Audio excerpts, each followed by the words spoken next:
ٹھیک ہے کہہ کر بات کو ختم کر دیتا ہے اور عثمان بے واپس لوٹ جاتے ہیں۔ وہاں بیلیجک قلعے میں گندز بے گورنر روگاتوس کو قبیلے آنے کی دعوت دیتے ہیں، تو روگاتوس اس دعوت کی وجہ پوچھتا ہے۔ اس پر گندز کہتا ہے کہ اس طرح مت پیش آئیں جیسا کہ آپ ہر چیز سے لا علم ہیں، اور پھر پوچھتا ہے کہ کیا ترگت کے سپاہیوں کو آپ نے مارا تھا؟ اس پر روگاتوس حیران رہ جاتا ہے۔ اس پر گندز کہتا ہے کہ صرف یہی نہیں، پہلے ترگت کے سپاہی اور پھر عثمان بے کا گھوڑا بھی مارا گیا ہے۔ اس پر روگاتوس بہت حیران ہوتا ہے اور کہتا ہے کہ میں ایسا آخر کیوں کروں گا؟ اس پر گندز کہتا ہے کہ آپ اس کی وضاحت عثمان بے کو کریں گے، ہم قبیلے میں آپ کا انتظار کریں گے۔ اس کے بعد عثمان بے اپنے سپاہیوں کے ساتھ ایک پہاڑی پر دکھائی دیتے ہیں اور بوران سے کہتے ہیں کہ فوراً میکائل کوسس کے طرف روانہ ہو جاؤ اور اسے بتاؤ کہ غداروں نے ہم پر حملہ کیا۔ دیکھتے ہیں کہ وہ اس بارے میں کیا جواب دیتا ہے، اور یاد رکھنا اگر اس کی زبان جواب نہیں دیتی تو اس کے ہاتھ اور آنکھوں میں غور سے دیکھنا، اس کے جسم کا کوئی حصہ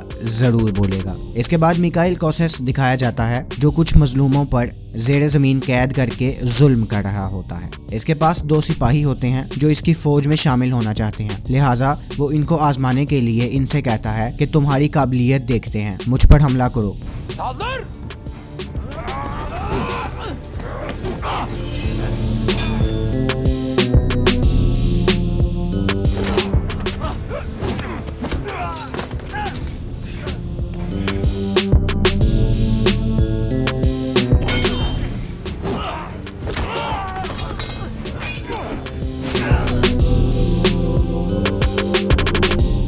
اس کے بعد کوسس کہتا ہے کہ انہیں میری نظروں سے دور کرو اور جب تک یہ مضبوط سپاہی نہ بن جائیں ان کو تربیت دو۔ تھوڑے فاصلے پر ہی کھڑی کوسس کی بہن ماری بھی یہ سب کچھ دیکھ رہی ہوتی ہے اور پھر قریب آ کر کہتی ہے آپ کی تلوار بھی آپ کی عقل کی طرح ہی تیز ہے میرے مضبوط بھائی، آپ میں تو اتنی طاقت ہے کہ بازنطین کے شہنشاہ بھی بن سکیں، لیکن پھر بھی آپ نے ترگت جیسے ایک چھوٹے سردار کو مجھے اغوا کرنے دیا۔ اس پر کوسس کہتا ہے لیکن میں نے آخر کار اپنی بہن کو صحیح سلامت واپس بھی تو لے لیا۔ اس کے بعد کوسس کا خاص آدمی نیسٹور آ کر اسے بتاتا ہے کہ ہم نے حملے کے دوران کوئی نشان نہیں چھوڑا اور ترگت کے سارے سپاہی مار دینے کے بعد اب ہر کوئی یہی سمجھ رہا ہے کہ روگاتوس نے یہ کام کیا ہے۔ اس پر ماری کہتی ہے کہ میرے پیارے بھائی آپ کی حکمت میرے ذہن کو بھی حیران کر دیتی ہے۔ اس پر کوسس کہتا ہے لیکن ہمارے سامنے اس سے بھی بڑا مسئلہ ہے کیونکہ شہنشاہ نے مجھے پادری گریگور کو ڈھونڈنے کا کہا ہے اور اب تک میں خالی ہاتھ ہوں۔ ماری پوچھتی ہے کیا لگتا ہے کہ پادری گریگور کہاں ہے؟ اس پر کوسس جواب دیتا ہے کہ اگر وہ نکولا کے پاس ہوتا تو وہ اسے شہنشاہ کو دے چکا ہوتا، لہٰذا وہ لازمی طور پر کائی سردار عثمان کے پاس ہے، لیکن مجھے اس بات کو یقینی بنانا ہے اور اس کا ایک ہی طریقہ ہے۔ اس کے بعد کائی قبیلہ اور وہاں کے لوگ دکھائے جاتے ہیں جہاں پہ خواتین ترگت کے سپاہیوں کے شہید ہونے کے بارے میں بات چیت کر رہی ہوتی ہیں اور کہتی ہیں کہ ہمارے قبیلے میں آ کر ہمارے گھوڑے کو بھی مار دیا گیا، ہم مشکل حالات سے گزر رہے ہیں۔ اس پر عائشہ خاتون کہتی ہیں کہ عثمان بے اللہ کے حکم سے انہیں نہیں چھوڑیں گے۔ سیلجن خاتون کہتی ہیں کہ وہ سمجھتے ہیں کہ انہوں نے ان کے پڑوں کو کاٹ دیا، لیکن میرا عثمان پھر سے پرواز کرے گا انشاءاللہ۔ چلو خواتین اب اپنے کام پر لگ جاؤ، ازنک کے تاجروں کو کم وقت میں کائی کے مشہور قالینوں کی زیادہ مقدار میں ضرورت ہے۔ جیسا کہ آپ سب جانتے ہیں قالین بنانے کی سربراہ خاتون بالا خاتون ہے۔ اس کے بعد ملعون خاتون قالین بنانے میں عمر قبیلے کی خواتین کی مدد پیش کرنے کا کہتی ہیں، جس پر بالا خاتون صاف انکار کر دیتی ہیں۔ اس کے بعد ہارمان کایا قلعہ دکھایا جاتا ہے جہاں بوران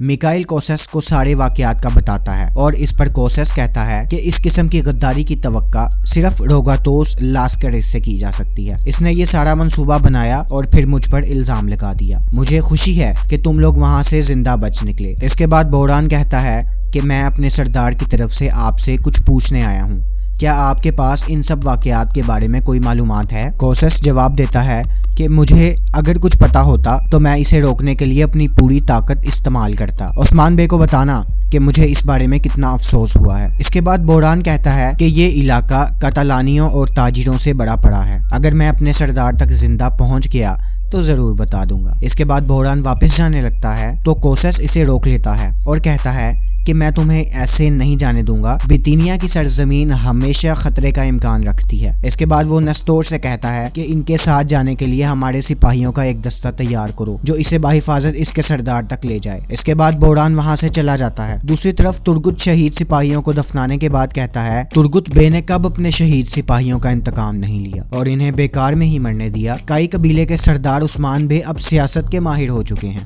ان کو اپنے طریقے سے کام کرنے دیں، ہم اپنی مرضی کے مطابق کام کریں گے۔ اور پھر وہ سب انتقام کی قسم کھا کر اللہ اکبر کے نعرے فضا میں بلند کر دیتے ہیں۔ دوسری طرف کوسس کے سپاہی بحران کو لے کر آگے بڑھ رہے ہوتے ہیں کہ اتنے میں سامنے عثمان بے آ جاتے ہیں اور ساتھ ہی باقی سپاہی بھی ان کافروں کو گھیر لیتے ہیں۔ اس صورتحال کو اپنے لیے خطرہ جانتے ہوئے کوسس کے سپاہی اپنی تلواریں نکال کر عثمان بے پر حملہ کر دیتے ہیں۔ اس کے بعد فلیش بیک دکھایا جاتا ہے کہ جب عثمان بے بحران سے کہہ رہے ہوتے ہیں کہ آج کل سب کچھ دھندلا ہے، لیکن ہمیں کم از کم اس بات کا یقین ہے کہ کوسس نے ترگت کے سپاہیوں کی انگلیاں کاٹی تھیں، اور پھر عثمان بے نے یہ خفیہ جال بچھانے کے لیے بحران کو سمجھایا تھا کہ تم واپسی پر کسی بھی طرح کوسس کے سپاہیوں کو اپنے ساتھ لے کر آؤ گے۔ اس کے بعد تمام کافروں کو باندھ دیا جاتا ہے۔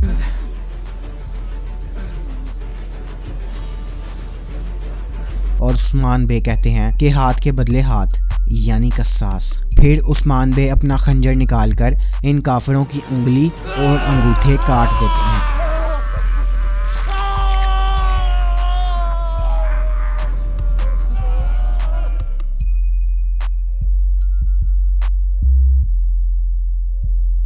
اس کے بعد گوکتوک ان کے زخموں کو گرم خنجر لگا کر ان کا خون روک دیتا ہے تاکہ یہ زندہ رہیں۔ پھر عثمان بے کہتے ہیں کہ اب جا کر اپنے گورنر کوسس کو بتا دینا کہ یہ ترگت کے سپاہیوں کی انگلیاں کاٹنے کا قصاص ہے، اور اگر مجھے یہ گواہی بھی مل جاتی کہ ان کی جان لینے میں بھی تم لوگوں کا ہی ہاتھ ہے تو میں تم لوگوں کو قتل بھی کر دیتا۔ اس کے بعد عثمان بے واپس چلے جاتے ہیں۔ پیارے دوستوں، اسی طرح قسط نمبر 66 کے اس پہلے حصے کا ہم یہیں پر اختتام کرتے ہیں۔ آپ دوستوں سے گزارش ہے کہ ایپیسوڈ 66 کے نیکسٹ پارٹ کے لیے ہمارے چینل کو لازمی سے سبسکرائب کر لیں۔ شکریہ۔